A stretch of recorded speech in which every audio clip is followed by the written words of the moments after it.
Hello guys, welcome है आपका अपने चैनल एमएलटी पाठशाला में। आज हम जानेंगे ब्लड कंपोनेंट्स के बारे में। ब्लड के बारे में तो हमने पहले ही जान लिया था। आज हम देखते हैं ब्लड कंपोनेंट्स क्या होते हैं। बेसिकली जो हमारे ब्लड कंपोनेंट होते हैं वो दो तरह के होते हैं। पहला होता है हमारा प्लाज्मा, दूसरा होता है हमारा ब्लड सेल्स। जो हमारा प्लाज्मा होता है वो हमारे ब्लड का 55% कंट्रीब्यूट करता है, वहीं दूसरा हमारा ब्लड सेल्स जो हमारे ब्लड का 45% कंट्रीब्यूट करता है। कितना करता है? 45%। जो प्लाज्मा होता है ये क्या होता है? ये हमारे ब्लड का फ्लूइड पार्ट होता है।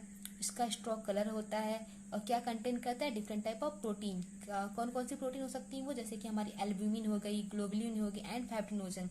अब हम ये देख लेते हैं कि हमारी एल्ब्यूमिन प्रोटीन का काम क्या होता है। हमारी जो एल्ब्यूमिन प्रोटीन होती है ये बेसिकली क्या करती है? ऑस्मोटिक बैलेंस बना के रखती है। हमारे ब्लड में क्या काम करती है? ऑस्मोटिक बैलेंस बना के रखती है। वहीं दूसरा हमारा ग्लोबुलिन, ग्लोबुलिन का क्या काम होता है? ये हमारे ब्लड में डिफेंस मैकेनिज्म, ये हमारी बॉडी में डिफेंस मैकेनिज्म में हेल्प करता है। तीसरा हमारा है फाइब्रिनोजन। फाइब्रिनोजन जो प्रोटीन होता है उसका क्या काम होता है? ये हमारे ब्लड में क्लॉटिंग मैकेनिज्म में हेल्प, जैसे हमें कहीं चोट लग गई, घाव हो गया, खून बह रहा है, तो उसमें कौन हेल्प करे? क्लॉटिंग में कौन हेल्प करेगा? Fibrinogen protein. ये तो था हमारी तीनों प्रोटीन का काम। अब ये हम देख लेते हैं कि हमारे प्लाज्मा में इन तीनों प्रोटीन का क्या परसेंटेज, क्या कंसंट्रेशन होता है। तो जो हमारी ये देख लेते हैं, जो हमारी एल्ब्यूमिन प्रोटीन होती है वो हमारे प्लाज्मा का 54% कंट्रीब्यूट करती है। वहीं दूसरी हमारी ग्लोबुलिन प्रोटीन वो हमारे प्लाज्मा का 38% कंट्रीब्यूट करती है। और तीसरी हमारी होती है जो फाइब्रिनोजन, वो हमारे प्लाज्मा का 7% कंट्रीब्यूट करती है। प्लाज्मा के बारे में तो आपको सब क्लियर हो गया होगा, आई होप। अब हम देख लेते हैं ब्लड सेल्स क्या होती हैं। ब्लड सेल्स बेसिकली 3 टाइप्स की होती हैं। सबसे पहले होती है हमारी आरबीसी, दूसरी होती है हमारी डब्ल्यूबीसी, तीसरी होती है हमारी प्लेटलेट्स। अभी हम यहाँ पे देख रहे हैं कि हमारी आरबीसी क्या होती है। आरबीसी के बारे में थोड़ा देख लेते हैं।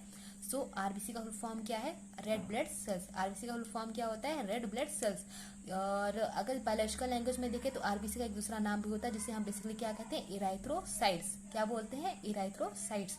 इसे इनकम्प्लीट सेल भी बोलते हैं क्योंकि इसके पास न्यूक्लियस नहीं होता है। हमारी कोई भी सेल होती है पहले वो इमेच्योर होती है, डेवलपमेंट के बाद वो मेच्योर होती है। तो जो बेसिकली हमारी आरबीसी होती है तो इमेच्योर के टाइम पे तो वो उसके पास न्यूक्लियस होता है, लेकिन जैसे जैसे वो फर्दर डेवलपमेंट करती है, मेच्योर होती जाती है, तो उसके पास जो न्यूक्लियस होता है वो उसका गायब होता जाता है, मतलब खत्म हो जाता है। इसलिए हमारी जो आरबीसी होती है वो इनकम्प्लीट सेल होती है। आरबीसी के सरफेस पे आपको basically antigen, different type of antigen और हीमोग्लोबिन देखने को मिल जाएंगे। एंटीजन के मतलब एंटीजन के बेसिस पे ही किसी भी पर्सन का आप ब्लड ग्रुप डिसाइड कर सकते हैं कि इसका ब्लड ग्रुप ए है, बी है, ए बी है या ओ है। और दूसरा हमारा है कि हमारे आरबीसी का शेप क्या होता है। हमारे आरबीसी का शेप कैसे होता है? बाइकॉनकेव। हमारे आरबीसी का शेप कैसे होता है? बाइकॉनकेव।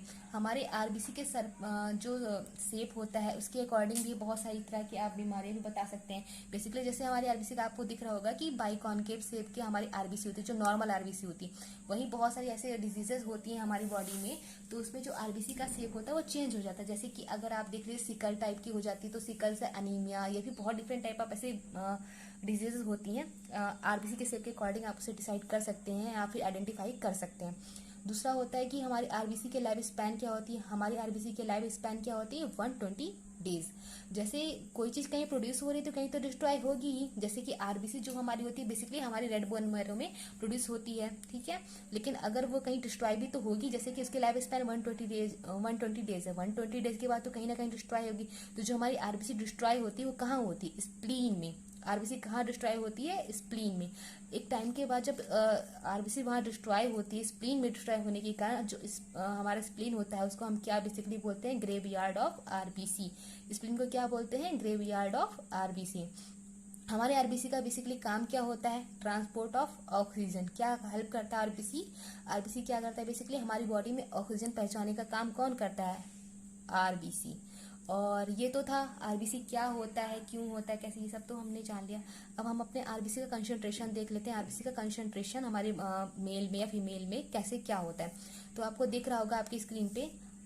मेल में आप देख पा रहे हैं कि 4.5 टू 5.5 मिलियन पर क्यूबिक मिलीमीटर। ये क्या किस में होता है? मेल में। आरबीसी का कंसंट्रेशन आपको दिख रहा होगा कितना है? 4.5 टू 5.5 मिलियन पर क्यूबिक मिलीमीटर। वही हमारा फीमेल में कितना होता है? फीमेल में 3.8 टू 5.2 मिलियन पर क्यूबिक मिलीमीटर। ये तो था हमारा आरबीसी कितना पाया जाता है। अब हम देख लेते हैं हीमोग्लोबिन। जो हमारी हीमोग्लोबिन होती है, हीमोग्लोबिन के कारण ही हमारे ब्लड का कलर कैसा होता है, रेड कलर का होता है। अगर आपसे कोई पूछता है कि हमारे ब्लड का कलर किस कलर कारण रेड कलर का होता है, तो आप क्या बताएंगे? Due to the presence of haemoglobin on RBC. तो हीमोग्लोबिन हमारे ब्लड में कितना पाया जाता है? फिर किसी भी मेल में हीमोग्लोबिन का कंसंट्रेशन कितना होना चाहिए? तो मेल में जो है 13 से 18 ग्राम पर डेसी लीटर। वही हमारे फीमेल में कितना होता है? 11 से 16 ग्राम पर डेसी लीटर। वही हमारे न्यूबॉर्न में कितना होता है? 14 से 19 ग्राम पर डेसी लीटर। आरबीसी के बारे में तो हमने जान लिया। अब हम देखते हैं हमारी डब्ल्यूबीसी यानी कि व्हाइट ब्लड सेल्स क्या होती है। जैसे कि आरबीसी स्टैंड फॉर, आरबीसी का पूरा फुल फॉर्म क्या होता है? Red blood cells. वैसे हमारी डब्ल्यूबीसी का फुल फॉर्म क्या होता है? White blood cells. जैसे कि आरबीसी को हम जनरली बायोलॉजिकल लैंग्वेज में बोलते हैं इराइथ्रोसाइट्स, वही हम डब्ल्यूबीसी को क्या बोलते हैं? ल्यूकोसाइट्स। ल्यूकोसाइट्स आप यहाँ पे देख रहे हैं इसको कंप्लीट सेल। यहाँ पे आपने देखा होगा आरबीसी के टाइम पे कि वहाँ पे आरबीसी इनकम्प्लीट सेल दिखाई शो हो रहा होगा आपको, लेकिन यहाँ पे डब्ल्यूबीसी को हम कैसे सेल बोल रहे हैं? Complete cell. कंप्लीट क्यों बोल रहे हैं? क्योंकि इसके पास न्यूक्लियस होता है। लेकिन आपने देखा होगा कि हमारे जो आरबीसी उसका एक डेफिनेट शेप होता है। कैसा शेप बताया गया था? मैंने कैसा शेप बताया था आप लोग को? बाइकॉन की। और यहाँ पर आप देख रहे हैं नो डेफिनेट शेप, यानी कि ये पॉलीमार्फ शेप की होती है। डब्ल्यूबीसी का कोई एक डेफिनेट शेप नहीं होता, ये अपना शेप, जैसे कि आपने अमीबा का स्ट्रक्चर देखा होगा, बनाया भी होगा अपने छोटी सी क्लासेस में 9th में बेसिकली, तो उससे पहले भी होता है।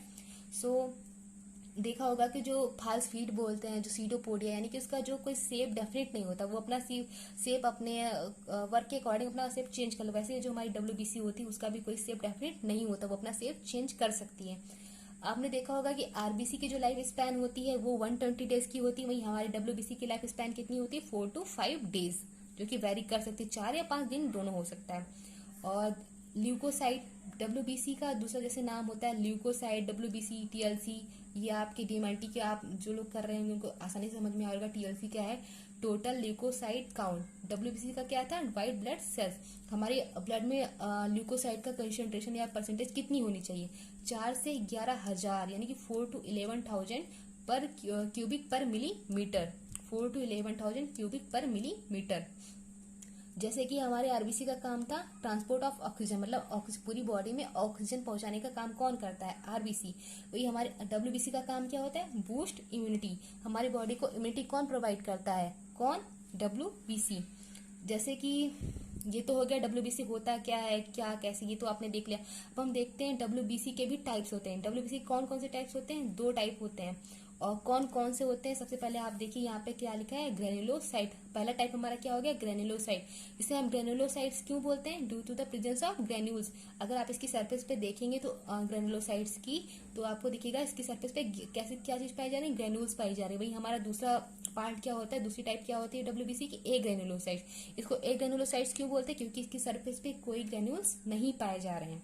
जैसे कि डब्ल्यूबीसी के 2 टाइप्स हुए, पहला हुआ हमारा ग्रेनुलोसाइट, दूसरा हुआ हमारा ए ग्रेनुलोसाइट।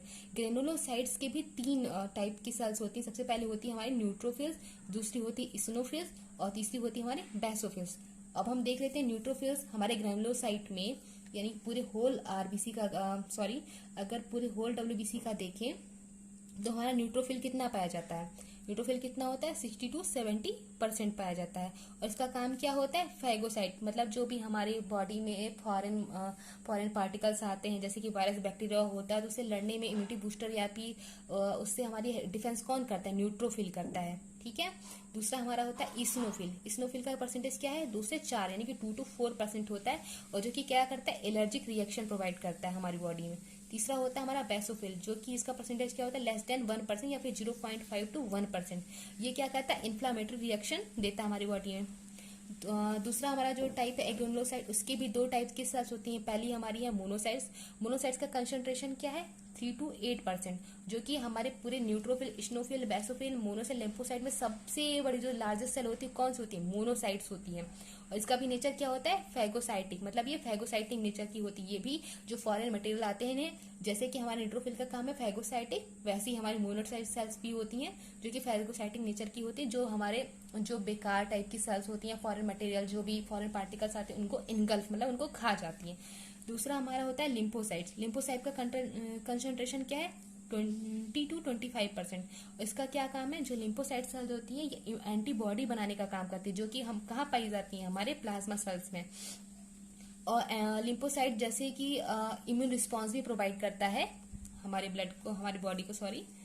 और अगर आप ये देखें कि हमारे ब्लड में या फिर हमारे पूरे उसमें कौन सी सेल सबसे ज्यादा पाई जाती हैं, तो सबसे पहले आप ये देख लीजिए, आपको आपकी स्क्रीन पे दिख रहा होगा, मैंने एक न्यूमोटिक भी लिखा हुआ है, नेवर लेट मंकी ईट बनाना। तो नेवर मतलब न्यूट्रोफिल, लेट का मतलब यहाँ पे एल से है, एल से क्या होता है lymphocyte, M for monkey, M for यहाँ पे बेसिकली यहाँ पे देखेंगे तो मोनोसाइट्स हुआ।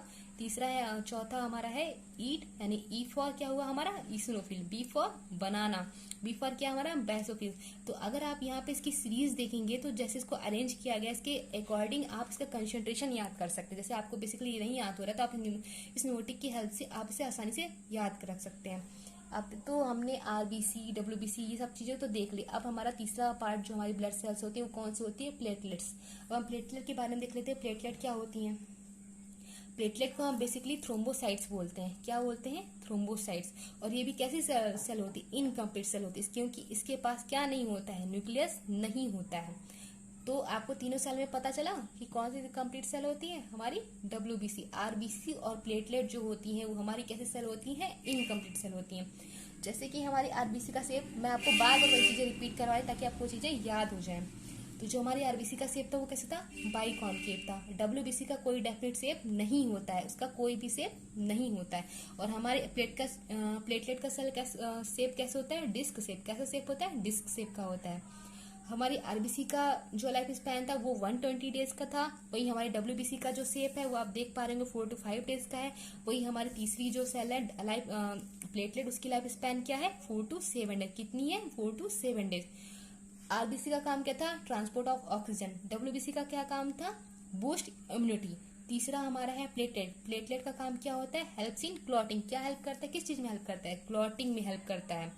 जैसे कि हमारे आरबीसी का आपको कंसंट्रेशन पता था, डब्ल्यूबीसी का भी कंसंट्रेशन, प्लेटलेट का भी तो कंसंट्रेशन होगा ना। प्लेटलेट का कंसंट्रेशन क्या होता है, 1.5 लाख टू 4 लाख। क्या कंसंट्रेशन होता है, 1.5 लाख टू 4 लाख। तो अगर आप कंसंट्रेशन के अकॉर्डिंग अगर बात करें तो कौन सी सेल हमारी बॉडी में सबसे ज्यादा पाई जाती है, तो आपको समझ में आ रहा होगा कि हमारी जो आरबीसी है, आरबीसी, डब्ल्यूबीसी और प्लेटलेट में सबसे ज्यादा हमारी बॉडी में कौन सी सेल पाई जाती है, आरबीसी। दूसरी कौन है, प्लेटलेट। और तीसरी कौन है, डब्ल्यूबीसी। सो आई होप आपको ये सारी चीजें क्लियर होंगी। आपको कैसा लगा हमारा ये वीडियो कमेंट में जरूर बताइए। अगर आपको कोई क्वेश्चन हो तो आप प्लीज रेज करिएगा, मैं पूरी कोशिश करूंगी आपके क्वेश्चन का आंसर करने के लिए। Thank you for watching.